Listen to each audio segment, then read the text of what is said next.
Hello बच्चों, कैसे हैं आप लोग। बच्चों, पिछले वीडियो में हमने इलेक्ट्रोस्टैटिक पोटेंशियल एनर्जी पे डिस्कशन किया और आज हम इस वीडियो में उसी इलेक्ट्रोस्टैटिक पोटेंशियल एनर्जी से रिलेटेड कुछ प्रॉब्लम को सॉल्व करेंगे। और इस लेक्चर में आगे हम लोग ये भी देखेंगे कि जब दो से अधिक चार्ज पार्टिकल होते हैं तो उस पूरे सिस्टम की पोटेंशियल एनर्जी क्या होती है, इसको हमें आज इस वीडियो में पढ़ना है। तो बच्चों, पहले ये मैंने दो प्रॉब्लम लिख रखा है, इसको पहले सॉल्व करते हैं, फिर उस चीज़ को हम आगे कंटिन्यू करेंगे। तो यहाँ देखिए, मैंने एक प्रॉब्लम लिख रखा है आपको। आप वीडियो को पॉज कीजिए और प्रॉब्लम को खुद से पढ़िए। चलिए, अगर आपने पढ़ लिया है तो मैं आपको बताऊँगा कि इस प्रॉब्लम में कह क्या रहा है। बच्चों, यहाँ देखो, दो चार्ज पार्टिकल एक दूसरे से r1 डिस्टेंस पे प्लेस्ड है, जिनमें से एक चार्ज जो Q1 है उसको फिक्स्ड कर दिया गया है और दूसरे चार्ज को यहाँ से रिलीज किया जा रहा है। तो जब बच्चों आप इस चार्ज को रिलीज करोगे तो जाहिर सी बात है, due to repulsive force of Q1 ये इस डायरेक्शन में मूव करेगा, ठीक है। और चूँकि Q1 इस पर फोर्स अप्लाई कर रहा है, इसलिए जो इसका मोशन होगा बच्चों वो एक्सेलरेटेड मोशन होगा, मीन्स उसकी वेलोसिटी चेंज होगी। तो आपको क्वेश्चन में ये पूछ रहा है कि जब Q2 Q1 से R2 डिस्टेंस पे चला गया तो उसने कितनी स्पीड गेन की, या Q2 जब Q1 से R2 डिस्टेंस पे गया तो उसकी स्पीड कितनी हो जाएगी, ये फाइंड आउट करने के लिए आपको इस क्वेश्चन में पूछ रहा है, ठीक है। तो करते हैं बच्चों, कैसे करना है ये क्वेश्चन। तो आपको मैंने एक कॉन्सेप्ट बताया था क्लास 11th में वर्क एनर्जी पावर वाले चैप्टर में कि वर्क एनर्जी थियरम, ठीक है। तो बाई वर्क एनर्जी थियरम ये बोलता है कि work done due to all forces is equal to change in kinetic energy. अब यहाँ जो बच्चों इस सिस्टम में जो फोर्स अप्लाई हो रहा है उस सिस्टम में सिर्फ और सिर्फ इलेक्ट्रोस्टैटिक फोर्स अप्लाई हो रहा है, ठीक है। और आपको मालूम है कि इलेक्ट्रोस्टैटिक फोर्स जो है वो कंजर्वेटिव फोर्स है। इसका मतलब इस पूरे सिस्टम में सिर्फ और सिर्फ कंजर्वेटिव फोर्स एक्ट हो रहा है, सिर्फ और सिर्फ कंजर्वेटिव फोर्स का प्रेजेंस है। इसलिए ये जो थियरम है या ये जो एक्सप्रेशन है ये मॉडिफाइड हो जाएगा फॉर ओनली कंजर्वेटिव फोर्स, और ये हो जाता है बच्चों delta U plus delta K equal to 0, means change in total energy 0, means E initial equal to E final. बात समझ में आई। और E initial equal to E final का मतलब K initial plus U initial is equal to K final plus U final. बात समझ में बच्चों। इसका मतलब ये जो कॉन्सेप्ट है इस क्वेश्चन के लिए हम यूज कर सकते हैं। बात समझ में आई बच्चों। तो आइए यूज करते हैं कि using work energy theorem K initial plus U initial is equal to K final plus U final. तो बच्चों, जब Q2 Q1 से R1 डिस्टेंस पे था और यहाँ से चूँकि रिलीज किया गया था, इसलिए इसकी इनिशियल जो काइनेटिक एनर्जी होगी वो क्या होगी, 0 होगी। अब इनिशियल पोटेंशियल एनर्जी क्या होगी, तो आप पढ़ रखे हो कि दो चार्ज जब किसी डिस्टेंस से सेपरेट होता है तो उसकी पोटेंशियल एनर्जी आप कैलकुलेट कर चुके हो।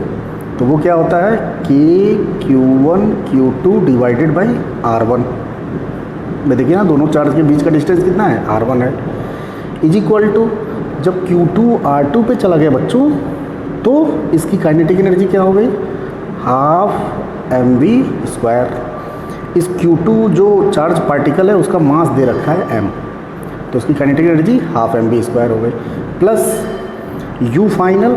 तो जब Q2 यहाँ चला गया तो फाइनल पोटेंशियल एनर्जी क्या हो गई बच्चों, K Q1 Q2 divided by R2। बात समझ में आई। अब इस एक्सप्रेशन की मदद से आप ये इस V की वैल्यू आप कैलकुलेट कर सकते हो।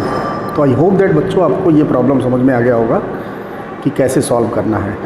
बिल्कुल इसी से रिलेटेड एक और मैंने प्रॉब्लम यहाँ पे लिख रखा है, और आप इस प्रॉब्लम को वीडियो को पॉज करके खुद से ट्राई कीजिए, और जब ना समझ में आए तो रिज्यूम करके आगे का लेक्चर देखिए। बात समझ में बच्चों। तो चलिए, अगर आपने सॉल्व कर लिया या नहीं भी किया है तो मैं आपको बताना चाहूँगा कि इस क्वेश्चन में ये पूछ रहा है बच्चों कि find R minimum at which speed of Q2 is 0।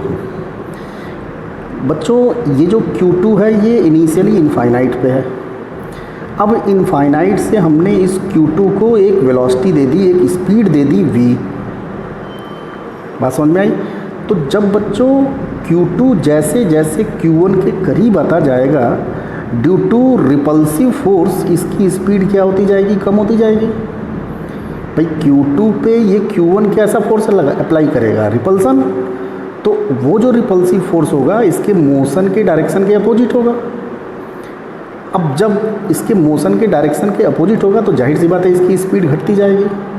तो आपको ये बताना है कि Q2 जैसे जैसे जैसे जैसे आगे बढ़ता जाएगा तो वो मिनिमम डिस्टेंस दोनों के बीच का बताना है जहाँ पे Q2 की स्पीड क्या हो जाएगी बच्चों, 0 हो जाएगी। बात समझ में आई?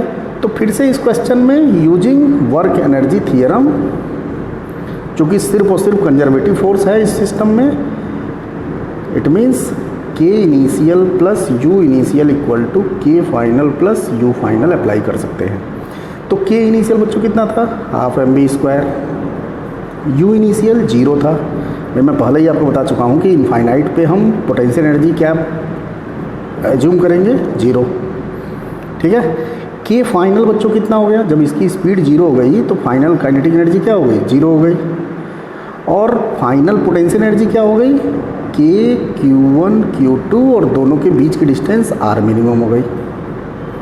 तो यहाँ से देखिए आप R मिनिमम की वैल्यू आप कैलकुलेट कर सकते हो। तो कितना आ गया बच्चों R minimum, R minimum is equal to, यहाँ से देखिए R मिनिमम इधर चला जाएगा, K Q1 Q2 multiplied by 2 divided by mv²। ठीक है। तो ये मिनिमम डिस्टेंस होगी दोनों के बीच की, जिससे कि Q2 की स्पीड क्या हो जाएगी, 0 हो जाएगी। आई होप दैट बच्चों आपको दोनों ये प्रॉब्लम समझ में आ गया होगा। तो ये तो अभी हमने दो चार्ज पार्टिकल के बीच इंटरेक्शन एनर्जी, दो चार्ज पार्टिकल के बीच जो पोटेंशियल एनर्जी होती है वो हमने पढ़ा और उससे रिलेटेड कुछ प्रॉब्लम को सॉल्व किया। अब बच्चों हमें पढ़ना है कि अगर किसी सिस्टम में 2 से अधिक चार्ज पार्टिकल दिए हों, सपोज हमने एक सिस्टम लिया और उस सिस्टम में किसी ट्रायंगल के वर्टिक्सेस पे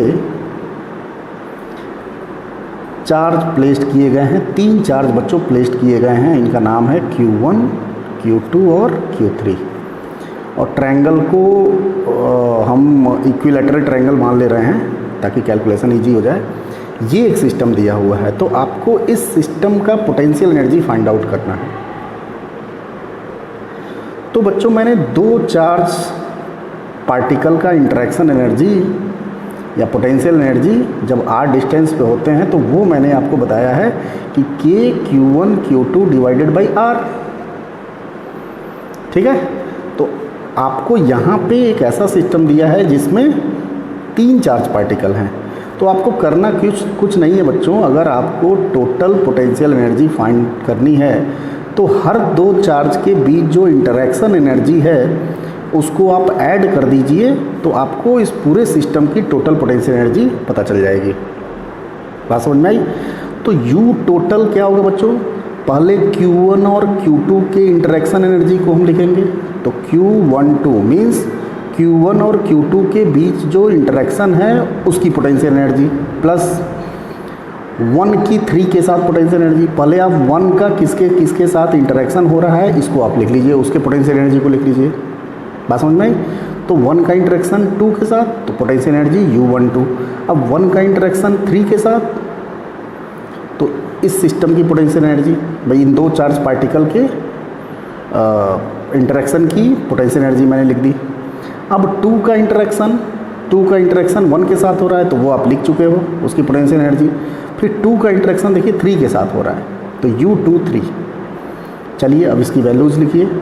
U12 क्या हो जाएगा, K Q1 Q2 divided by A। 13 क्या हो जाएगा बच्चों, ये देखिए 13, दोनों के बीच का डिस्टेंस कितना है, A है, तो K Q1 Q3 divided by ए, और 2 3 क्या हो जाएगा, 2 और 3, तो K Q2 Q3 divided by ए। बात समझ में आई? और आप इसको ऐड करोगे तो ये पूरे सिस्टम की total potential energy find out हो जाएगी। बात समझ में आई बच्चों? इसी तरह का एक और प्रॉब्लम उठाते हैं। इस बार एक स्क्वायर है और इस स्क्वायर के डायगोनल पे, सॉरी, इस स्क्वायर के वर्टिसेस पे आपको चार्ज पार्टिकल गिवन है, और ये जो चार्ज पार्टिकल है वो सिमिलर चार्ज पार्टिकल है, मीन सबकी वैल्यू क्यू है और सबका नेचर सेम है। बात समझ में बच्चों? तो आपको इस सिस्टम की पोटेंशियल एनर्जी फाइंड आउट करनी है। तो कैसे आप फाइंड आउट करोगे? तो सबसे पहले आप सारे चार्ज पार्टिकल का नामकरण कर दो। तो हमने नामकरण किया इसका 1, इसका 2, इसका 3 और इसका 4। तो U टोटल कितना हो जाएगा बच्चों? पहले हम 1 का इंटरेक्शन देखेंगे किसके किसके साथ हो रहा है। ठीक है, इस स्क्वायर का साइड A दे रखा है, तो 1 का इंटरेक्शन किसके किसके साथ हो रहा है भाई? 1 का इंटरेक्शन 2 के साथ हो रहा है, तो U12, इन दोनों की इंटरेक्शन एनर्जी, प्लस 1 का 3 के साथ U13, 1 का 4 के साथ U14। बात समझ में आई? अब 2 का इंटरेक्शन देखेंगे किसके किसके साथ हो रहा है। तो 2 का इंटरेक्शन 1 के साथ वो हम लिख चुके हैं, 2 का 3 के साथ, फिर 2 का 4 के साथ। अब बारी है 3 का इंटरेक्शन, तो 3 का इंटरेक्शन 1 के साथ लिख चुके हैं, 3 का इंटरेक्शन 2 के साथ वो भी लिख चुके हैं, 3 का इंटरेक्शन 4 के साथ। अब बारी है 4 के इंटरेक्शन की, तो 4 का इंटरेक्शन 1 के साथ वो हम लिख चुके हैं, 4 का 2 के साथ वो भी लिख चुके हैं, 4 का 3 के साथ वो भी लिख चुके हैं। मीन्स आपस में 2 चार्ज पार्टिकल इंटरेक्ट कर रहे हैं, तो उनकी पोटेंशियल एनर्जी क्या हो रही है वो हमने लिख दिया, और सबको ऐड करना है अब आपको। तो वैल्यूज रखिए, U12 means K Q1 Q2, तो Q square divided by A, plus 13 K Q square divided by, और देखिए ये डिस्टेंस बच्चों क्या हो जाएगा, A√2 हो जाएगा। भाई A है पाइथागोरस थ्योरम से A√2। U14 ये देखिए, तो KQ square by A। U23 ये देखिए, ये है U23 कितना हो जाएगा, KQ square by A, plus U24 ये है, U24 डिस्टेंस कितना हो जाएगा, A√2, तो KQ square divided by A√2। और U34 कितना हो जाएगा बच्चों, ये है U34, ये हो जाएगा KQ स्क्वायर बाई A। तो यहाँ से अगर आप KQ square by A common लेते हो तो 1 plus 1/√2 plus 1 plus 1 plus 1/√2 plus 1, तो कितना आ जाएगा ये, KQ square by A 1 2 3 4 plus 2/√2, और इसको आप लिख सकते हो KQ square by A 4 plus √2। बात समझ में बच्चों? तो इस तरह से अगर किसी सिस्टम में मोर देन 2 चार्ज पार्टिकल दिए हुए हैं, तो आप उस सिस्टम की टोटल पोटेंशियल एनर्जी आप कैलकुलेट कर सकते हो। बात समझ में आई? मैं आपको एक असाइनमेंट दे रहा हूँ, आप घर पे ट्राई करना कि कोई क्यूब है और उस क्यूब के कॉर्नर पे, हर कॉर्नर पे Q चार्ज प्लेस्ड किया गया है। ठीक है, हर कॉर्नर पे Q चार्ज प्लेस्ड किया गया है, और चार्ज जो है वो सेम नेचर का है। ठीक है, तो आपको इस पूरे सिस्टम की total potential energy find out करनी है। तो आप ट्राई कीजिएगा घर पे, और आप इसको कैलकुलेट कीजिएगा, और मैं आंसर लिख दे रहा हूँ। इसका आंसर आया है बच्चों 4KQ square divided by A bracket में 3 प्लस 3/√2 प्लस 1/√3। ठीक है, तो आप ट्राई कीजिएगा। आंसर मैंने लिख दिया है, आंसर से मैच कराइएगा। यहाँ बच्चों एक चीज़ आप ध्यान देना कि अगर कोई चार्ज माइनस में दिया है, कोई चार्ज अगर निगेटिव है तो उसको हम माइनस के साथ रखेंगे। भाई मैं ऑलरेडी आपको बता रखा है कि इस फार्मूले में Q1 Q2 को साइन के साथ लेना है। सपोज़ ये Q2 माइनस दिया होता तो जहाँ जहाँ Q2 आ रहा है बच्चों वो वाला टर्म माइनस हो जाता है, यहाँ माइनस हो जाता है और यहाँ माइनस हो जाता है। बात समझ में आई? तो इस बात का आप ध्यान रखिएगा। अब एक आखिरी प्रॉब्लम और सॉल्व करते हैं बच्चों। यहाँ देखिए मैंने लिख रखा है और इस प्रॉब्लम को आप खुद ही ट्राई कीजिएगा तो ज़्यादा बेहतर होगा। ठीक है, क्वेश्चन में दे रखा है कि एक सिस्टम है जिसमें ट्रायंगल के वर्टिसेस पे 3 चार्ज प्लेस्ड किए गए हैं और तीनों चार्ज सिमिलर हैं, तीनों का मास सेम है ना। और ये जो ट्रायंगल है बच्चों वो इक्विलैटरल ट्रायंगल है। तो क्वेश्चन में बोल रहा है कि when they are release from the rest then find out the speed of particle when side of triangle becomes 2a। अगर इसको रेस्ट से रिलीज किया जाए तो जब इस ट्रायंगल का साइड 2a हो जाएगा बच्चों तो इन पार्टिकल की स्पीड क्या होगी, ये आपको फाइंड आउट करना है। तो फिर से वही तरीका, यूजिंग वर्क एनर्जी थियरम।